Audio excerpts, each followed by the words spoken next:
Shalom. Aujourd'hui, on va parler le temps. Il faut savoir que le meilleur médecin et le meilleur remède pour la plus grosse partie des maladies et la plus grande partie des épreuves, c'est le temps. Le temps guérit beaucoup des maladies, répare beaucoup des épreuves.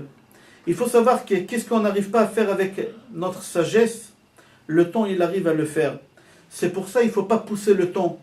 C'est marqué Kol hadochek et hasha'a dochakto. Tout celui qui veut faire les choses, précipiter les choses avant le temps le rejette. Pourquoi? Parce que c'est pas arrivé encore le temps. Il faut laisser le temps. Et comme on dit, il faut laisser du temps au temps. Il faut laisser le temps. Quand ça arrivera le temps, les choses ils vont se faire, Be'ezrat Hashem.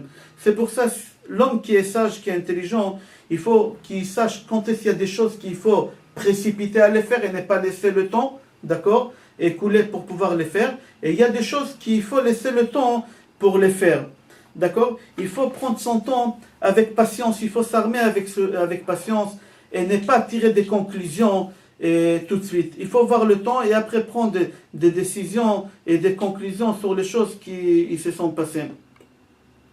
Il faut savoir que tous les débuts ils sont difficiles.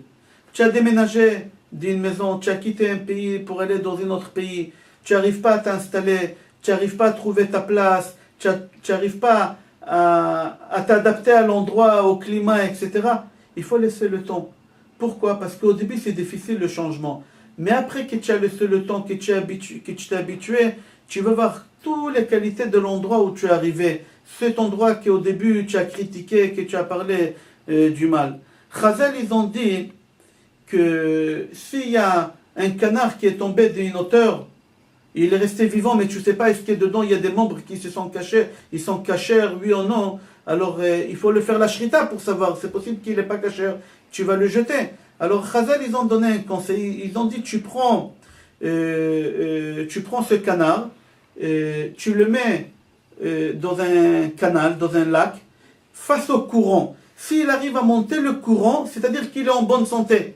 S'il n'arrive pas à monter le courant, qu'il se laisse aller avec le courant, c'est-à-dire qu'il est malade et c'est pas la peine de faire la shrita, il faudra que tu le jettes.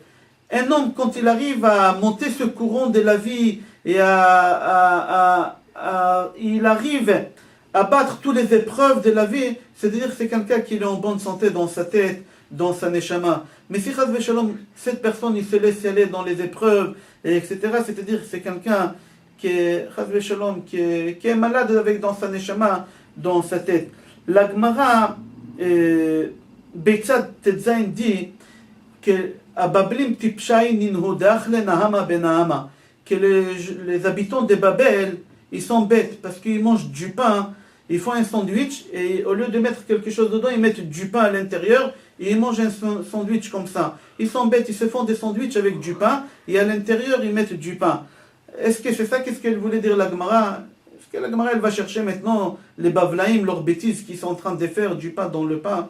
Alors Chachamim ils disent non, c'est pas ça. Chachamim ils ont voulu nous enseigner quoi? Que les gens de Babel c'était des grands travailleurs. Ils travaillaient toute la journée. Et quand on disait à quelqu'un de Babel, pourquoi tu travailles aussi dur? Il disait, c'est pour gagner du pain, pour amener du pain à la maison. Et au moment qu'ils mangeaient les Bablim, ils faisaient toujours des grands festins, des grands repas. Et on leur disait, pourquoi tu manges autant? Ils disaient, c'est pour avoir la force pour aller travailler. Alors c'est ça qu'est-ce qu'elle voulait dire la Gemara. Ils travaillaient pour manger, et ils mangeaient pour travailler. C'est ça, Achlenahama benahama. C'est-à-dire que leur montre, elle tournait, la journée, elle tournait autour du pain. Il y a ici un grand moussar askel, une grande morale à tirer. Quand tu vois quelqu'un qui travaille très difficilement, et tu dis je travaille pour ne pas mourir du faim, c'est pour du faim et pour pouvoir acheter du pain, et au moment qu'il mange du pain, tu lui dis c'est quoi cette grosse quantité, c'est quoi ce... Alors lui il dit c'est pour que j'aurai la force de travailler. Alors on lui dit cette personne à la fin, il meurt de quoi? Il meurt vite, il meurt vide. Pourquoi?